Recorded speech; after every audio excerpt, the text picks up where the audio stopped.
To sport now, and joining us is Tim Mitchell for his second week on the show. Great to have you on board, Tim. And also, he has a surprise for us at the end, so stay tuned. Thank you, Megan. And making sports headlines on Good Morning Geelong this week, James Bartel is in doubt for the BPCA Grand Final, but will take his spot in the Cats lineup for their Round 1 match against Hawthorn tonight. Kelly Cartwright wins 100-metre gold in the ambulance event. And Hearns damaged the Grovedale ground just as it is about to host a GCA Division 1 Seconds Grand Final. We'll start with football though, with the Cats taking on Hawthorn tonight in a replay of last year's Grand Final at the MCG. Almost 90,000 packed the MCG last night for the Richmond vs Carlton game, and 60,000 are expected to see the Grand Final rematch tonight, in which Dan McKenna is a chance to make his debut for the Cats in what would be a fantastic story. A lot of interest will surround James Bartel though, and how he pulls up from the game, especially for Colindina, as they will be hoping Bartel takes his place in their lineup for their BPCA Grand Final against Barwon Heads tomorrow down at Drysdale. Bartel has been one of the mainstays of the Colindina batting lineup throughout the season, making 100 against Wallington amongst a number of other 20s and 30s that he has made throughout his 5 games for the Cobras since being recruited from Geelong West, where he last played cricket in Geelong. Kelly Cartwright has won 100-metre gold in the ambulance event, running a time of 17.37 seconds, which is a credit to her, obviously a Geelong Paralympian that Kelly is, so it's a fantastic story to see her get up and win.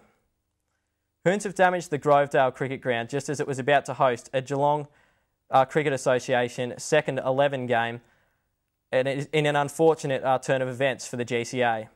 It is believed that the Hearns broke through a metal gate which was actually protecting the ground and managed to do some burnouts on the eve of the game, which didn't end up playing a part in the actual result, as Grant Dew made 211 for the East Belmont second 11. So a fantastic story there for Grant to make some runs, but very unfortunate with what happened at the Grovedale ground, and hopefully all of the GCA games will remain untarnished by both weather and any other outside factors for the grand finals this weekend. In bowls news, Queenscliff has lost a pulsating final to Victoria in the Premier League bowls final.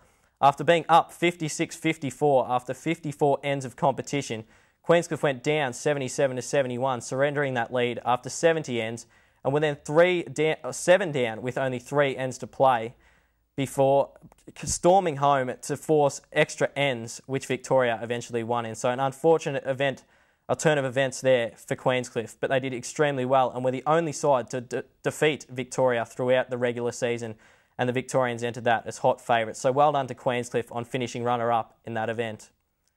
In more positive bowls news for Geelong, Ocean Grove also won the Division 1 title last weekend. Geelong has lost out in its pursuit of a Fed Cup tie, which is set to be played now in Mildura. It was believed that the governing body for tennis in Australia would make a decision to play it somewhere in Victoria at a provincial venue, and it was hoped that the Geelong Lawn Tennis Club could potentially host that event, which will showcase Yelena Dokic, Sam Stosur and Casey Delacroix, the 3 highest ranked women for Australia, as well as Switzerland's own Paddy Schneider, who has been a top 20 ranked player for some time now. The event, as I said, will now be played in Mildura. At the head of Schoolgirls Regatta, Geelong Drama has held off a strong challenge from St Catherine's to win by only 0.2 of a second in the main event, which is fantastic for the Geelong Drama girls and a credit to all the work that they have done throughout the season.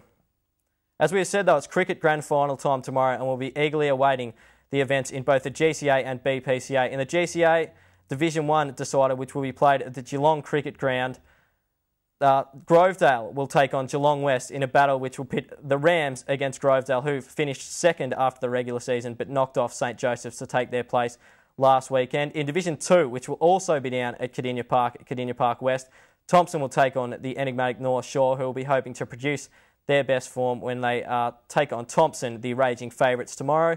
In Division 3, Guild will take on Teesdale after Teesdale knocked off the hot favourites in that competition, Mottawarri, last weekend. So good luck to both those sides there. And in the BPCA, their finals grounds were actually announced earlier in the week. Drysdale will host the A-grade grand final. Ocean Grove will host the B-grade grand final. The C-grade grand final will be played at Barwon Heads, and Queenscliff will host the D-grade decider, which is actually between the home club there, Queenscliff, and St Albans. So good luck to everyone that's involved in cricket grand finals this weekend, whether they be on the Ballerine Peninsula or in Geelong in the GCA. We've got players out. We've got 2 key defenders out too. They both got players out. Wouldn't be going down the track that poor old Hawthorn had all these players out. They had a very good summer. But they're still a good team. They'll still be hungry. We've got Milburn, Mackie, the old Corey can play back there. We've got Dan McKenna, who eventually might get in. He won't be playing this week. And Tommy Lonergan started off his AFL career as a defender as well. And we played him there against Collingwood. We haven't got any problems with throwing him back either. He's going to be playing. I don't know whether he's going to be playing AFL or VFL, but he's going to be playing this weekend. Well, we'll just work out. We really haven't finalised the side, but you can play them. It's whether we want to play them in round 1 when it's probably the fastest game of the year. We're going to lengthen our game from the pre-season cup. And you're just going to need run and freshness on the ground, so you wouldn't want to go too top. Well, the beauty about us is we don't rush. We never have. We always try to keep the ball in play. We always like to keep it alive. We like to move it quickly. We like to attack. So for me, the rule is a good one. Keep the ball in play, and I thought it was the display of defenders or players trying to keep the ball in play in the NAB Cup worked really well, and I think that's probably a really good reason why they brought into the real season. So it seemed to work. Great update on sport there. We're out of time for today's show, but we will be back next week at 7 a.m. next Friday on Channel 31. See you then. We are Geelong, we're always on the ball. We play the game.